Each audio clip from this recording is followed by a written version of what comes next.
And tonight, I just want to bring a word of mercy for someone. Because one of the things the presence of God avails us is His mercy.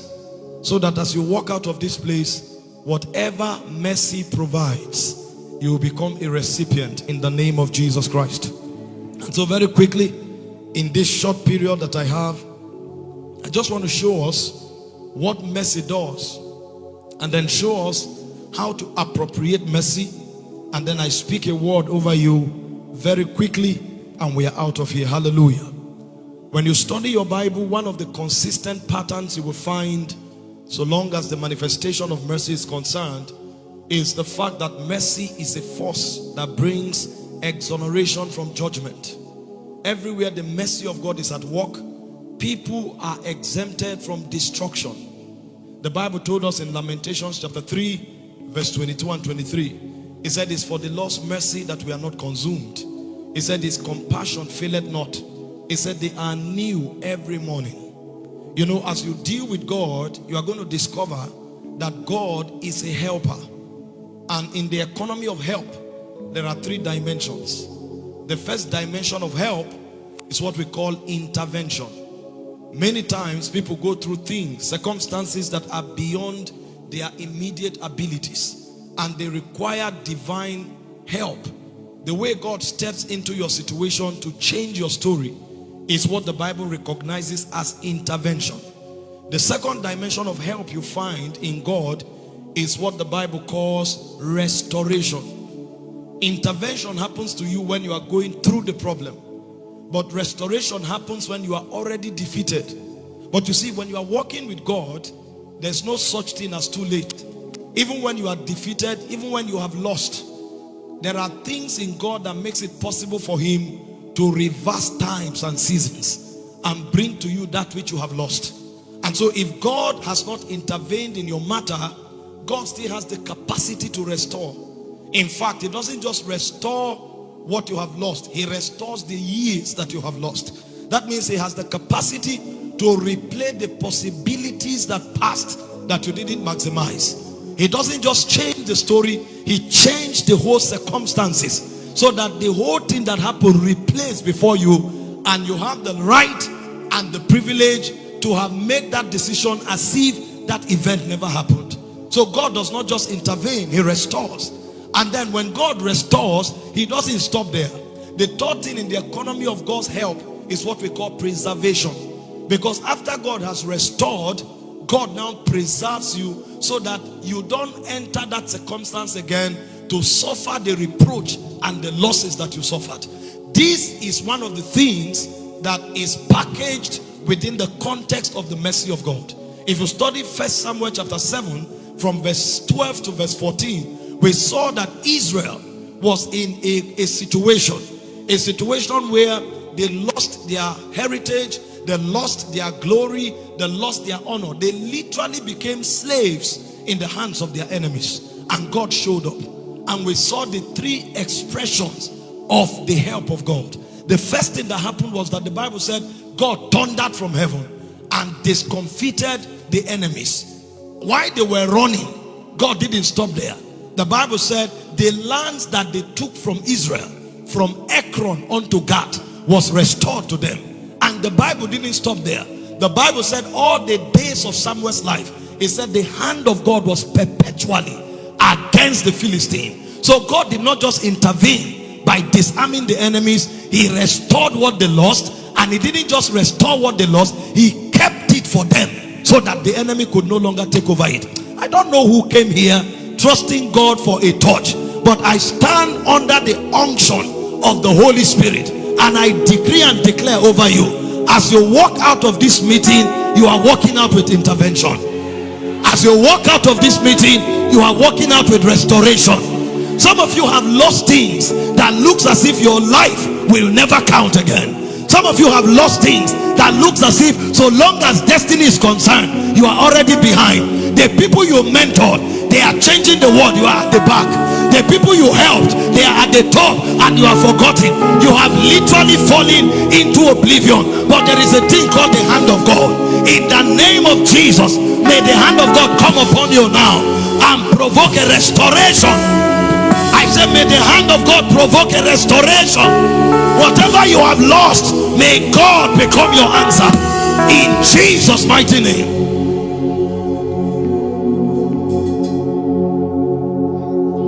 The mercy of God, it decorates a man. It literally makes Satan helpless in your matter. It literally makes the attack of the devil useless on your matter.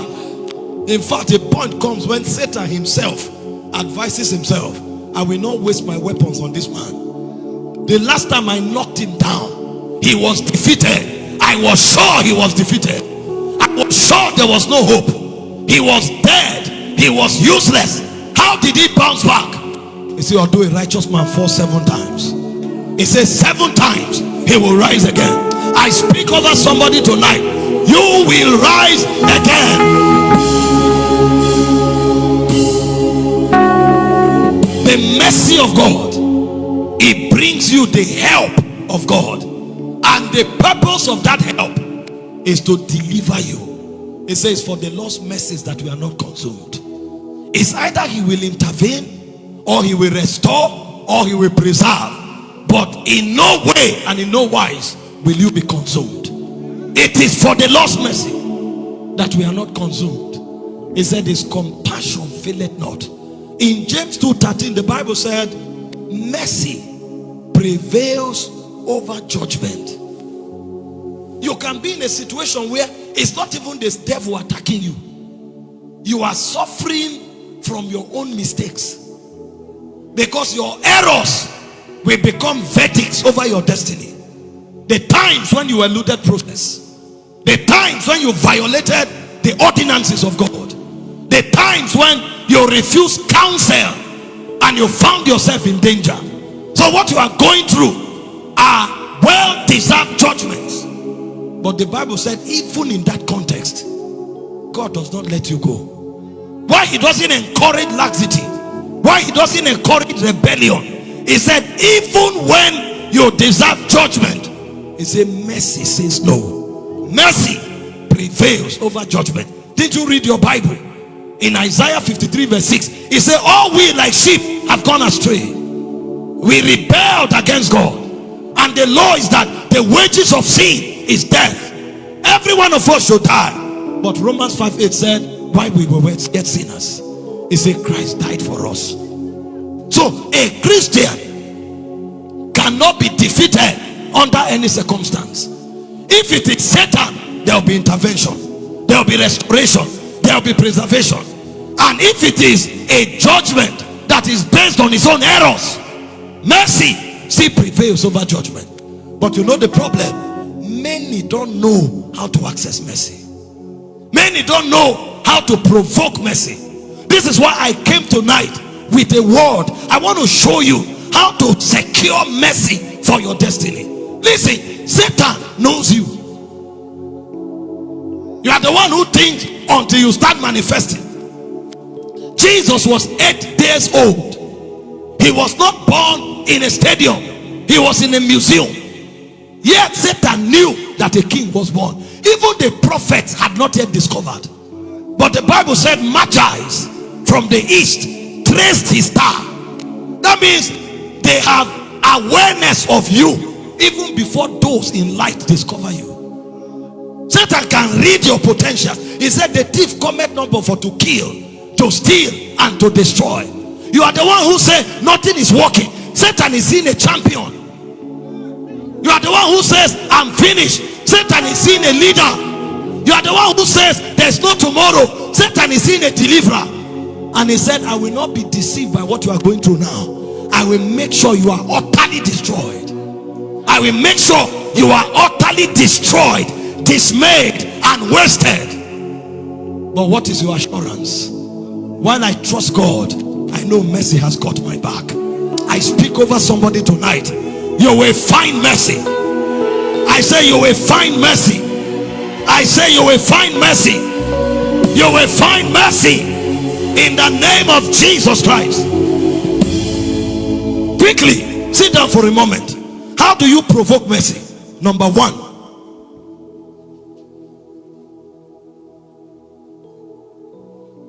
You provoke mercy through genuine repentance. You have to come to a point where you tell yourself, I can't help myself, and I will not continue in my error, and you turn to the Lord. Why mercy will come for you even while you are in a fallen state? God expects you to be reasonable enough to tell yourself that I won't continue in this error. Your strength may not carry you, but cry to the Lord, help me. I'm tired of this fornication, tired of this lying, tired of this compromise. The day you repent, that day you open yourself up for mercy. In Isaiah 51, the Bible told us the story of David. He fell into adultery because when kings went to war, he sat on top of his house wasting his time, and he looked upon a naked woman and he used his influence, cajoled her, and got into fornication, and judgment came into his house.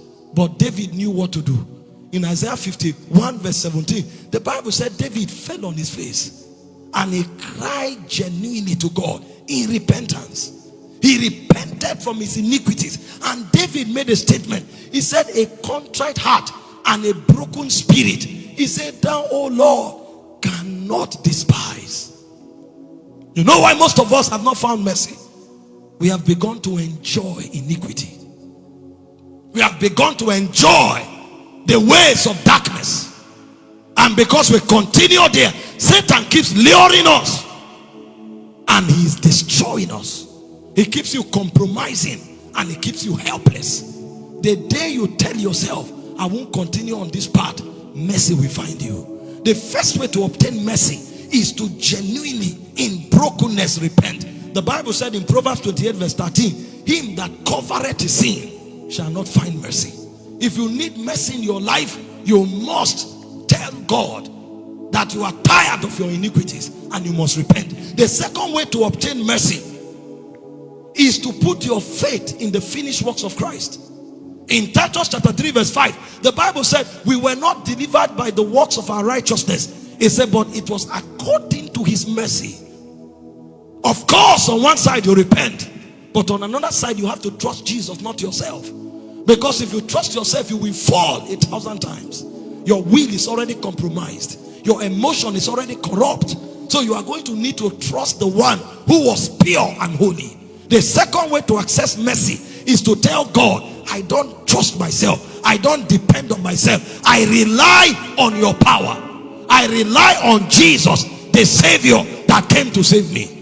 See, most of us, we are trusting God for mercy, but our confidence is in people. That man that promised you, you can wait for him for 3 months, but you never go to God and say, Lord, I depend on you.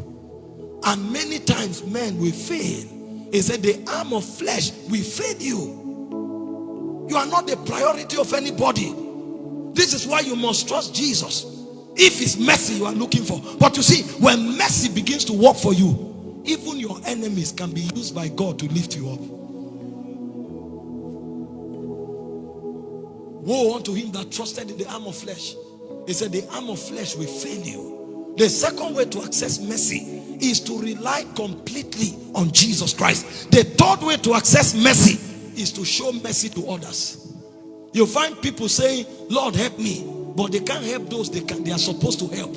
They can't help those they are able to help. If you can't help, you can't find help. If you can't show mercy, you can't show mercy. Jesus was teaching in Matthew 5:7. He said, blessed are the merciful. He said, for they shall obtain mercy. James 2:13 said, I will be merciful unto them that show mercy, for mercy prevails over judgment. You are trusting God to deliver you from a debt of 10 million, but there's somebody else who needs 1,000.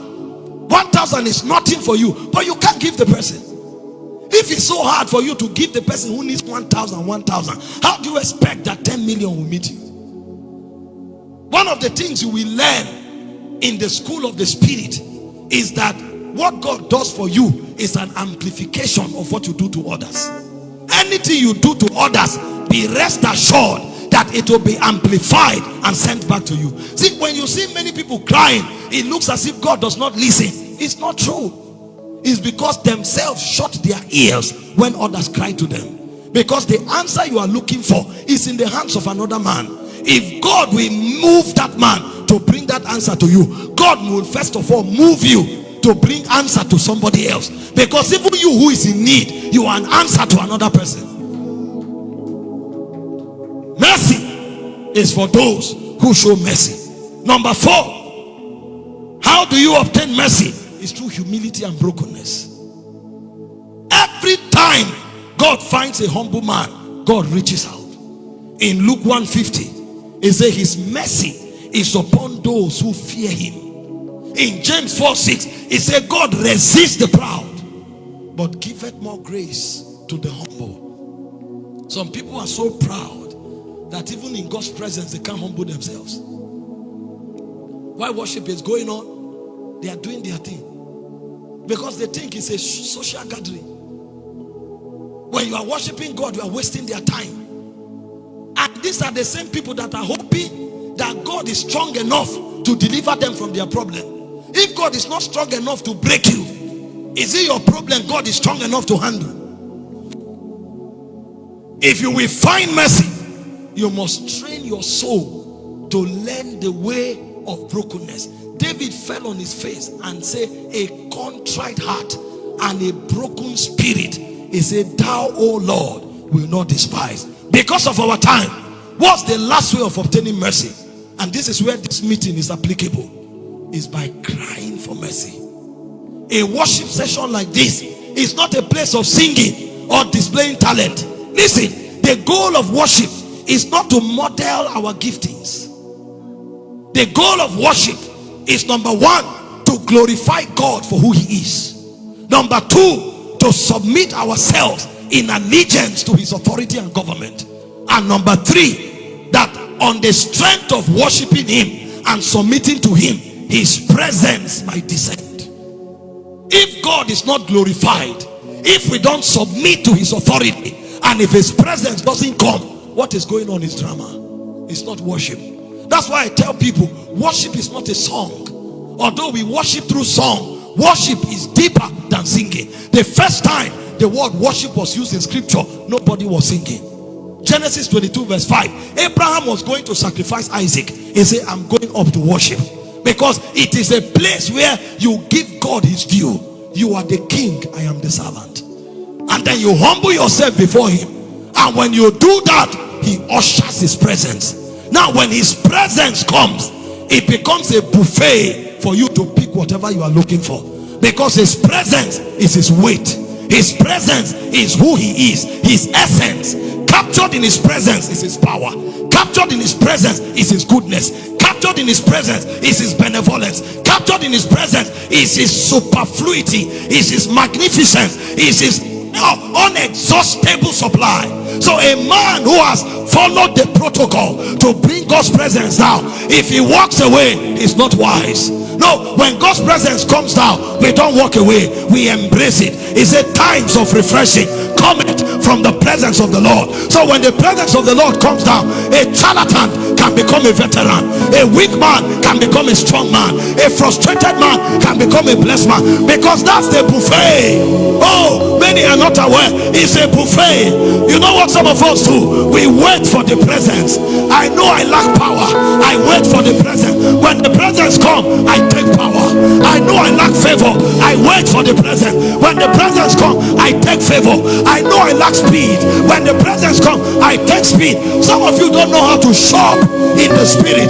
Peter said, times of refreshing, times of refreshing, it cometh, it cometh. That's why you obtain mercy in the presence. You know what Bartimaeus did? When they told him that Jesus was passing, he said, who Jesus? Is he the son of David that raised the dead, that healed the sick? They say yes. I read that scripture, I was humbled. Sir, it's not enough to follow God. Know what to do when God is around. The multitude followed Jesus into Jericho. The multitude came out, no one received. But the guy who didn't follow him into the city, he sat at the gate, but he knew that when God is around, all things are possible. What did he do? Son of David, have mercy. Son of David, have mercy on me. Son of David, have mercy. Now hear this. He eventually followed Jesus because it's more important to follow him. But if you follow him and you don't know how to receive of him, you will follow and be frustrated. Did you read the story of the woman with the issue of blood? Men were thronging Jesus. That means the presence was choked, saturated. Everybody had access, but only one touched. Only one insisted. Only one placed demand. You receive mercy by asking for mercy. Some of us have not asked enough. Maybe there is something you're trusting, but those of us who only God is our hope. Every time we manage to see his tangibility, oh, we don't keep quiet. We don't keep quiet. Restore, have mercy. And when you cry, then they decorate you with the things that only heaven can supply. That's when men look at you, speed come on your life, and they are wondering, how can you do this in 5 years? They look at you, honor come on your life, and they wonder, when did you start? They look at you, your supplies are limitless, and they wonder, what do you do? I trade in the presence. Paul said, my God supply all your needs according to his riches in glory. There are riches in glory. When the presence descends, those who know how to trade, they begin. And one of the way you trade is through desperation. You cry. Do we have men who want to cry for 1 minute? I don't know what you are looking for. We have worshipped, we have submitted, the presence has come. We can't walk out the same.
There is an unction that is about to come here now. I have experienced it. I know it. Some of you have been pressed down. Some of you turn left, turn right, turn forward, turn backward. There's nobody to call. If God doesn't show up, you are finished. Some of you, you don't even know what tomorrow will look like. Because the last 10 years, tomorrow has been a nightmare.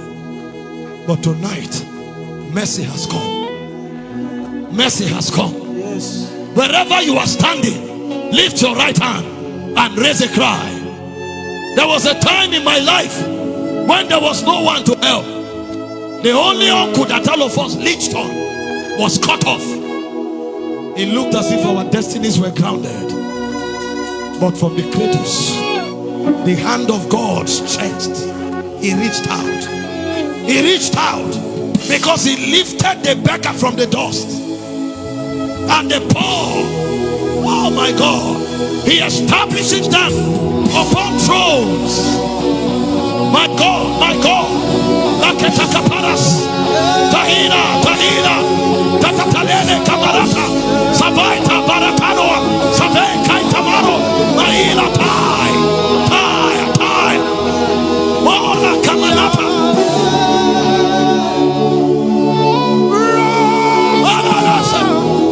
Shabarakamatuata. Tatavila Tana. Tanata. Shabakawatani. Shire. Shababa. Adonai.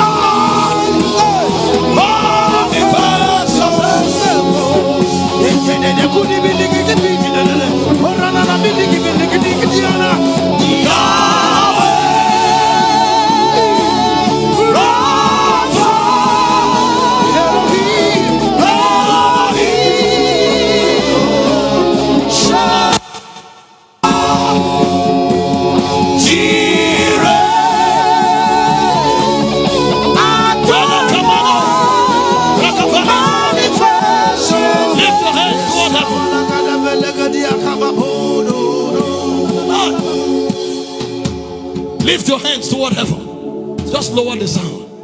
If we continue like this, it will take time. Father, wherever they are standing, everyone here tonight who is in need, desperate need of your mercy, and who is crying, I stand as a man who has a covenant of mercy with you, and I decree, let that mercy garment come upon them now. Let 7 of them particularly experience a tangible dimension of your mercy as a garment. Wherever they are standing, the mercy that opens doors, the mercy that exonerates, the mercy that sponsors encounters, the mercy that empowers. 1, 2, 3, Lord, let it rest upon them. Touch, touch, touch, touch. If we have ushers, bring them here. I want to lay hands. Touch, touch them. 7 of them. 1, 2, 3, 4, 5, 6, 7. Hey! Ushers, bring them here. Let me lay hands. Touch. Mercy. Mercy said no. Your destiny will not be wasted. Touch them, touch them. Bring them here, let me lay hands.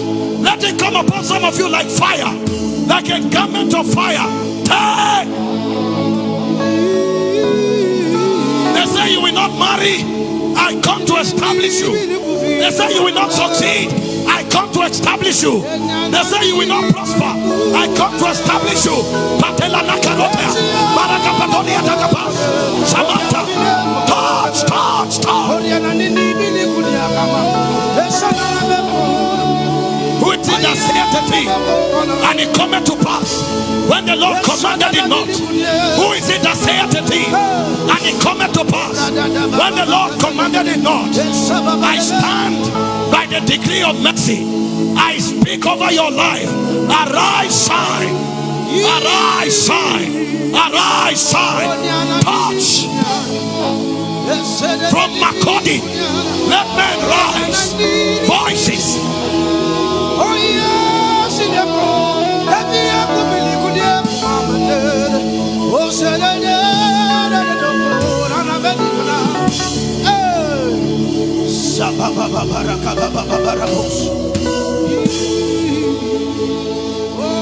holy are you, Lord.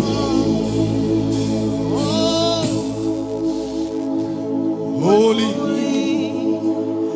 holy, holy, holy, holy, holy, holy, holy, holy are you, Lord. Holy are you, Lord.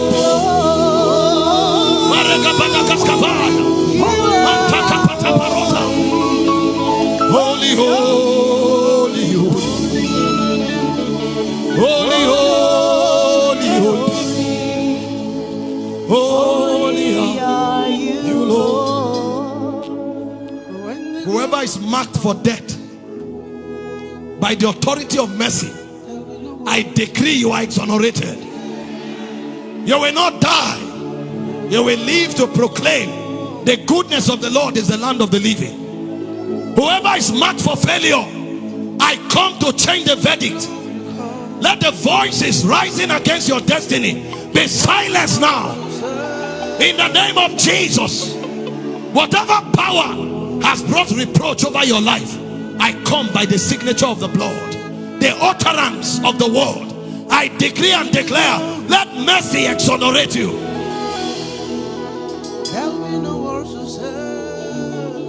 Thank you, Father.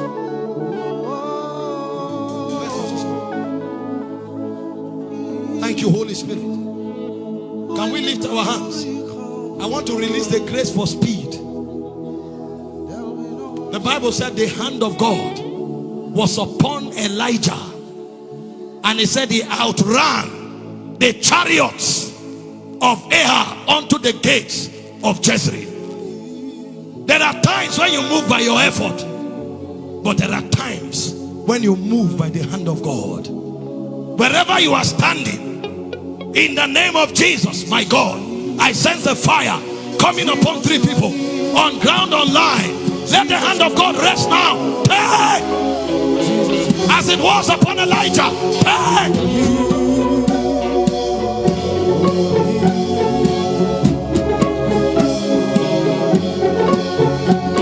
The first shall become the last, because the last shall overtake the first. In the name of Jesus, let that hand rest upon you now.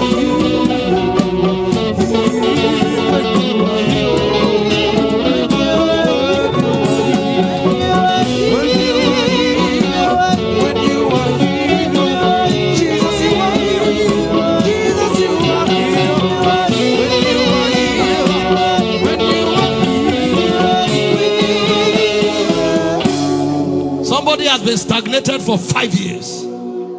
One spot. Whatever has planted you there, I come by superior priesthood. I decree and declare, by the life of the endless priesthood, be uprooted now. Go forward. Go forward. Go forward. In Jesus' name. And whatever has killed your hunger for God, I speak an activation of spiritual appetite. Spiritual appetite. Spiritual propensities for God and His presence. Receive that activation now. Thank you, Father. The Lord bless you. The Lord keep you. Cause His face to shine upon you. Lift up His countenance over you and give you peace. None of your steps shall slide. You are an answer to your generation. From today your light shines, and it shines brighter and brighter. I decree and declare over you, you will be a joy of many generations.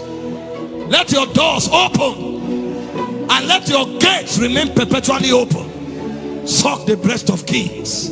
In the name of Jesus, it's a new season for you. Lift your hands and give Him glory. Walipokuwa wakijenga, walitamani sana kuona sakafu inayovutia, isiyoharibika kwa urahisi na inayoangaza kwa umbali. Je, wajua sakafu ya terazo ndiyo iliwapa jibu kamili ya walichokuwa wakitafuta? Inawekwa kwa urahisi na kwa utaratibu unaofaa. Hii ni baada ya kutayarisha sakafu vilivyo, kisha mwaga mchanganyiko wa mawe na simiti na rangi. Lainisha na uhakikishe imemwagwa kwa umakini kutumia rola. Subiri kati ya siku 3 hadi wiki 1 ikauke. Baada ya hapo, anza kuosha ukitumia mashini spesheli ya kazi hii na maji, na baadaye tumia acid kuosha ili kutoa uchafu na madoa sugu. Malizia kwa kupaka mafuta au polish ya kuifanya idumu. Ikiwa unajenga kanisa, hospitali, shule, apartment, nyumba ya kuishi, viwanda, vinywaji vya mafuta, benki au mjengo wowote ule, tutembelee, kwani tuna mafundi wenye ubunifu na tajriba ya hali ya juu na uzoefu wa muda mrefu. Express Terrazzo Center tunakuuzia bidhaa za hali ya juu na kukuletea mahali popote nchini. Tutembelee leo, Ruiru Bypass Kamakis, pale Karuguru, mita chache kutoka RFH Hospital, au piga simu 0798333000. Express Terrazzo Center Bypass. You dream it, we fix it.